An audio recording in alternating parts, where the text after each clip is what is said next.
जरियान एहतलाम जो कि आम तौर पे 18 से 25 साल की उम्र में बहुत ज़्यादा पाया जाता है लड़कों में।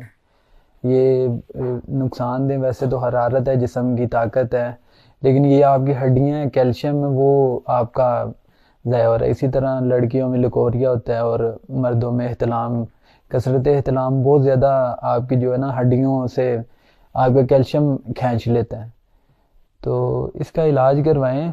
तिब में तो इसका बड़ा बेहतरीन इलाज है। हाँ, इसमें कुछ हुक्मा बहुत ज़्यादा ठंडी अद्वियात इस्तेमाल करवाते हैं जो कि उसके साइड इफ़ेक्ट्स भी होते हैं।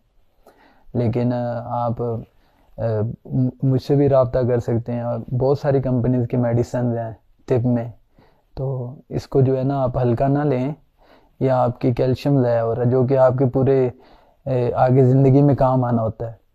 हाँ, इसमें ये है कि आपकी ये चीज़ पैदा हो रही है तो वो खारिज भी हो रही है, लेकिन इसको आप ये ना करें कि आप बहुत ज़्यादा मेडिकेशन इसकी जो है ना बहुत ज़्यादा साइड इफ़ेक्ट्स भी होते हैं।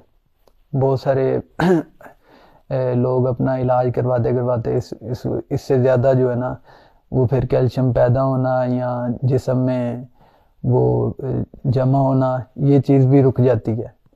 तो इस एक मिजाज के इतदाल पे आना चाहिए, दूसरी तरफ नहीं चल पड़ना चाहिए।